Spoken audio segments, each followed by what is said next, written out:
Okay, you guys, what is up? The King of Lightning is here today to do One Piece episode 585 review. So, of course, before I get started, look down in the description below for the link to this week's episode of One Piece, the preview for next week's episode of One Piece Official, and the Facebook fan page all in the description down below. Now, that being said, this week's episode of One Piece, it's very simple. Like this review is gonna be actually very quick by my standards, like very quick, because this episode overall is actually very simple. The only noteworthy things that occur in this episode are the beginning and the ending. Clearly the ending. Clearly, all right. The rest of the stuff in the middle is of no great concern. Why is that? Okay, well, basically in the middle, it's like a scene here between Sanji, Frankie, and the samurai, the headless samurai. No, the severed head samurai.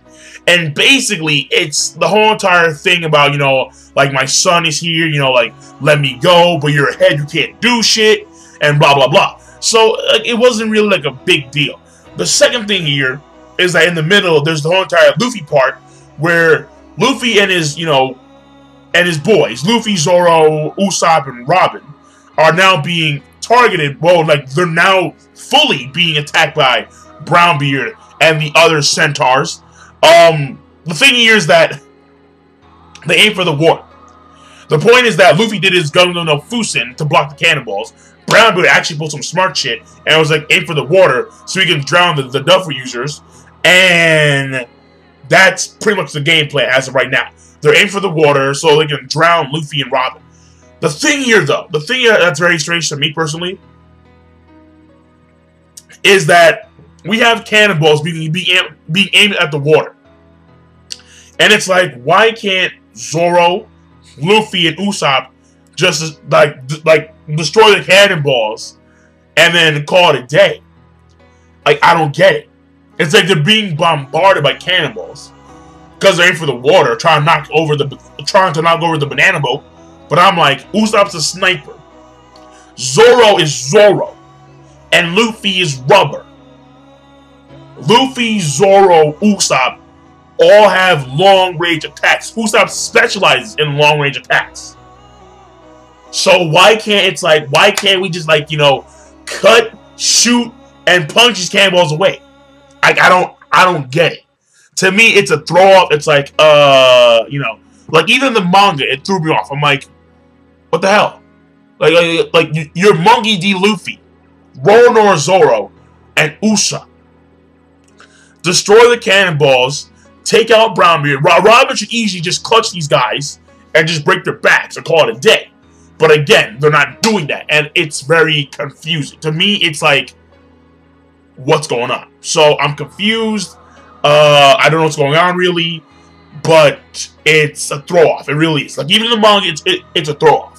So that part, also, like I didn't really, yeah, I'm not digging the whole entire thing. I like in the manga. I'm not gonna like in the anime. It's that simple. After that, the other secondary part that occurs in the episode is basically we get stuff here that involves, like, before Law does his thing with Smoker. Like we see the whole entire scene where Nami and Chopper and the kids, they arrive at the gate. The gate gets kicked the fuck down and shit by Chopper. They're like, yeah, we're outside. It's cold. We have Frankie come in there with fucking Sanji. Frankie's a fucking tank. They're all doing supers and shit. The Marines are like, what's going on? Law's like, what's going on? And basically, like, they see Law. Nami sees Law. Sanji sees Smoker and Tashigi. They bolt ass and they go in the opposite direction. So that consists of the entire middle portion of this episode. Oh no, and Brook. And also, I forgot Brook. Brook, he hears something. Like after running and avoiding the samurai's torso, he hears something. And then that something is like near the lake area. So we can easily assume that Brook is going to intercept Brownbeard and the other centaurs and help out Luffy, Zoro, Usopp, and Robin in their situation, obviously.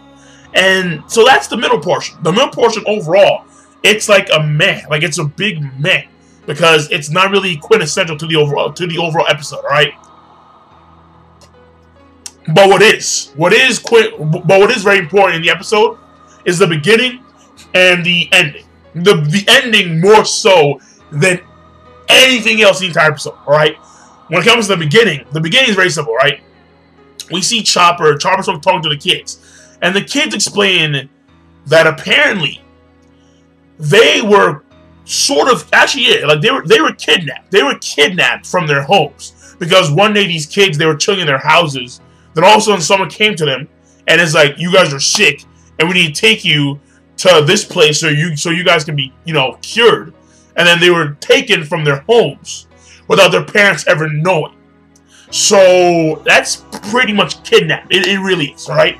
And then also we see a room, and this room is like completely covered in ice, and in the ice are the corpses of like prisoners, like big prisoners. So the key thing here, so that right there is the whole entire beginning portion. But the key thing to note is that the prisoners are like the kids, where the prisoners, they come in a variety of different sizes, like these corpses. And we see the kids, they also come in a variety of sizes. So note that's also very important, because it shows you just what may be going on here in this laboratory with this quote-unquote master, all right? So right there, I'll give it an OK+, all right? OK+ rating overall, all right? Now, when it comes to the last part is the best part. Very simple, right? We see Law in action. Law in action.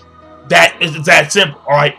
Because we all know that Luffy got stronger. He got way stronger after the time skip. I mean, he can destroy, like, he can destroy Noah, wounded, losing blood, passing out. He took out the Kraken in one hit underwater. He took out, like, he really damaged Horty Jones with a Red Hawk underwater. That Red Hawk was done underwater, underneath 10,000 meters of water pressure. All right, that's almost 15,000 psi. And now we're seeing Law in post-time skip combat action. When you take a look at his room pre-time skip in Archipelago, it was, it wasn't that big. Post-time skip Law, holy shit, it's fucking huge. It's like it encompassed like a portion of the laboratory, all the space in between the laboratory and the marine ship, the ship itself, and some of the water. And it's like, bro, that's a big ass room. That's a big ass room. And then he just goes tack. So now we see new skills. He goes tack, raise the finger. The water underneath the ship starts to go, and the ship starts to go with it. And now it's like suspended in like upside down vertical fashion above the Marines. And Smoker's like, stay the fuck back. I got this. I got this. And Law's like, no the fuck you don't. I know the fuck you don't. So now we're going to see Law versus Smoker plus G5 Marines. And that's the way it is. And that is the best part by far. Alright? Because we're seeing post-time skip Law in action. That's simple. So the rating overall, I'm going to give it OK+. Alright? And the reason why is because even though the ending was good, even though the beginning was OK+, no, actually no, the ending was good plus, the opening was OK+. The stuff in the middle, it does kind of mitigate the rating for the episode. It does. It really does. Stuff that could have been dealt with a lot quicker, but because the anime have now decided to go in manga-paced fashion, shit that should be like this is taken, slow. So, but I'm done. So, rating overall is going to be OK+, and I'm signing out. Be sure to, of course, rate, comment, subscribe as always. Peace. Have a nice day.